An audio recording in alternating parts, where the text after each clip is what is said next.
नमस्ते, मी doctor Sheetal Shinde. मी सायकाट्रिस्ट आहे. आज आपण येथे एका नवीन थेरपीबद्दल जाणून घेण्यासाठी आलेलो आहोत. असं म्हटलं जातं की तुम्ही एखाद्या सायकाट्रिस्टकडे गेला किंवा एखाद्या मानसोपचार तज्ञाकडे गेला तर तुम्हाला औषधोपचार दिले जातात किंवा फक्त झोपेच्या गोळ्या देऊन झोपून ठेवलं जातं. बाकी कुठल्याच थेरपीचा विचार केला जात नाही किंवा काउन्सिलिंगसाठी तुम्हाला काउन्सिलरकडे पाठवलं जातं. पण असं काही नाहीये. आज सायकॅट्रीमध्ये औषधोपचार आणि ECT हे सोडून पण काही नवीन थेरपीज पण आलेल्या आहेत. त्यापैकीच एका थेरपीविषयी आज आपण जाणून घेणार आहोत. ती थेरपी म्हणजे RTMS. आता तुम्ही इथे बघताय, हे RTMSचं मशीन आहे. आता RTMS म्हणजे काय, तर रिपिटेटिव्ह ट्रान्सक्रॅनियल मॅग्नेटिक स्टिम्युलेशन म्हणजे RTMS. तर याचं हे मशीन आहे. तर या मशीनमध्ये काय असतं, हे इथे कॉईल दाखवलेली आहे. त्याला आपण मॅग्नेटिक कॉईल असं म्हणतो.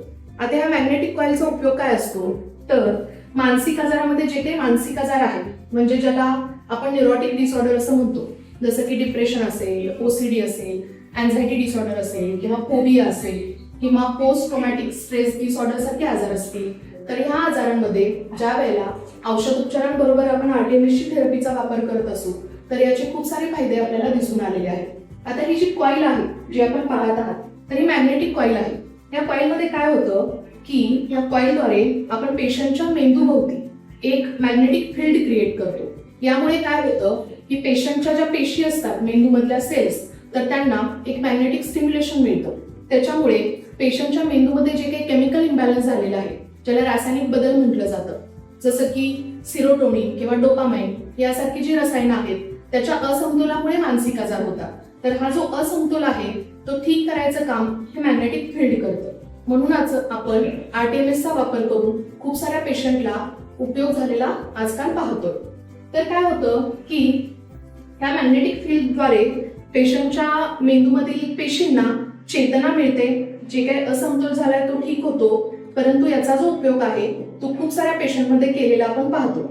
जसं मी मगाशी सांगितलं की न्यूरोटिक डिसऑर्डर आहे, त्याच्याबरोबरच डेमेन्शिया या आजारामध्ये, ज्याला आपण म्हातारपणातील विसरभोळेपणाचा आजार म्हणतो, त्याच्यामध्येही RTMSचा वापर झालेला आणि चांगल्या पद्धतीने उपयोग झालेला दिसून येतो.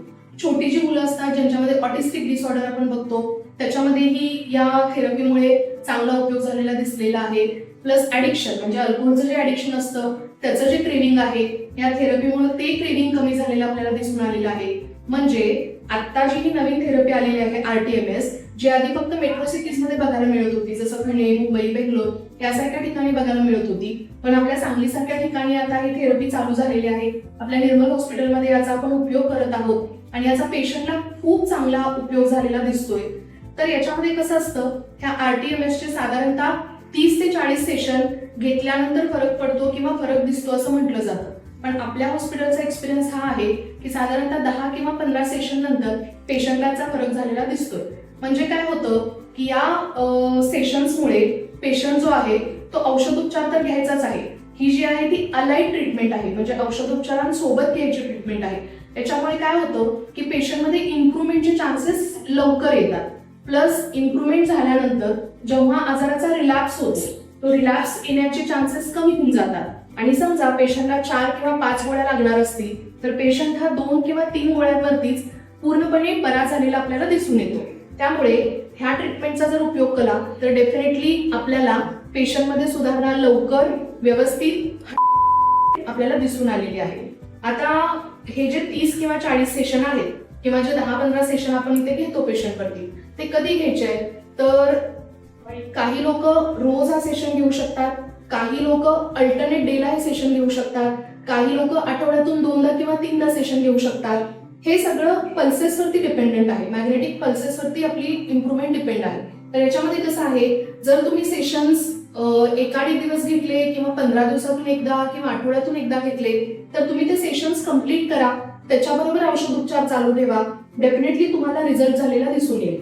आणि हा जर रिझल्ट तुम्हाला मिळाला तर तुम्ही मानसिकदृष्ट्या सुदृढ व्हाल, परंतु नंतर आयुष्यामध्ये पुन्हा हा आजार येण्याचे चान्सेस कमी होऊन जातील. तर याच्याविषयी तुम्हाला आणखी काही माहिती हवी असेल, RTMS बद्दल तुम्हाला व्हिडिओज बघायचे असतील तर तुम्ही आमच्या निर्मल हॉस्पिटलच्या चॅनेलला लाईक करा आणि सबस्क्राईब करा.